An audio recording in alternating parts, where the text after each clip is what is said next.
Hello everyone, my name is Batabile and I live in a tent. Today we're going to focus on a question that a lot of people have, not everybody asks, although some have, which is a really important one for anybody who's thinking of living in a tent. If you don't have a lot of experience with camping, this is something that you might want to know about. The question is, how do you pee in your tent? Why would you want to pee in your tent? This is mostly about at night, when you don't want to go outside and go traipsing off into the brush somewhere in order to relieve yourself. There should be a way that you are able to do that in your tent. If it's raining, if there are scary animals outside, you should be able to relieve yourself in your tent. I happen to live on a field where there is no running water, there's no electricity, there are no facilities of any kind, so I have to find a way to go to the bathroom. I'm one person who always has to go in the middle of the night, at least twice actually. It's really annoying. So I had to come up with some kind of a solution that would allow me to comfortably use the bathroom in my tent, and I found the perfect one. Okay, so you ready for my high-tech solution for how to go to the bathroom in my tent? Well, pee, because number 2 is another matter. But pee, how to pee in my tent. Okay, you ready for it? Here it is. Ta-da! This is my pee jug. And it has features to it that are actually really important.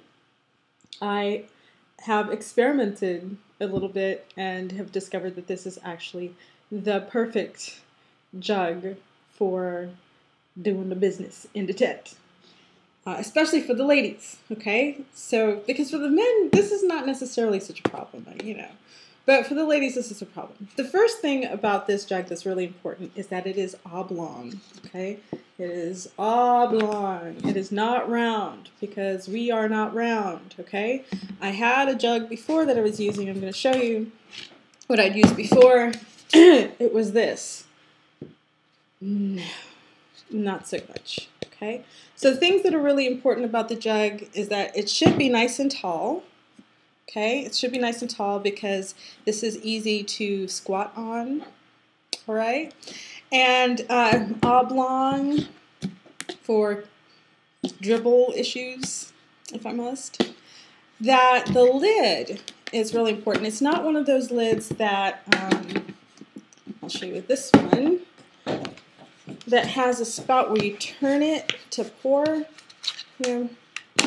When you have this kind of spout where you turn it to pour, invariably at some point you're going to put the lid back on incorrectly, or even if you put it on right, you go like this and push it down, it's going to leak. If it tips, it's going to leak. I know. With certainty, it will leak.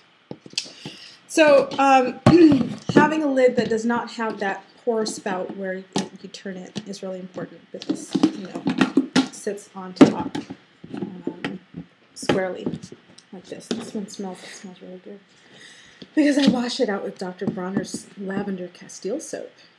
So it's really great. The pour spout goes like this. The pour spout is actually irrelevant because when in the morning I get rid of everything, I just take the whole top off. Okay.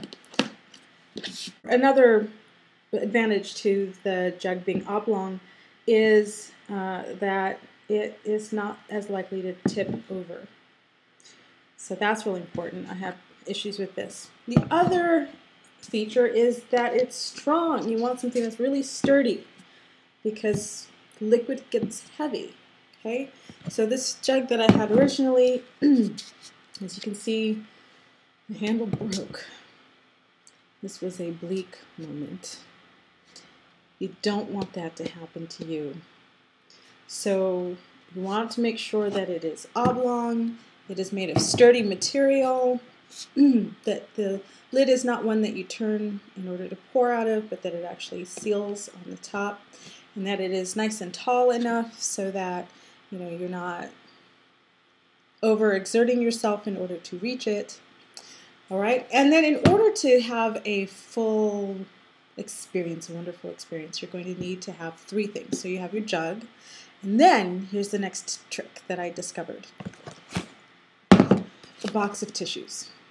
Folks think toilet paper, of course, right? No.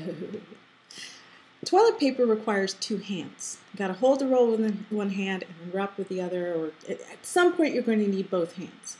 The problem is that if you're using a pee jug, often you are going to be using one hand to hold the jug.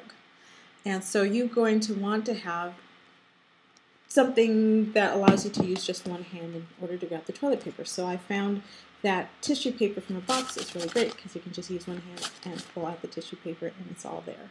Okay, so you've got your jug, you've got your tissue paper, and then finally, of course, hand sanitizer. And that's it. No muss, no fuss. It's really easy.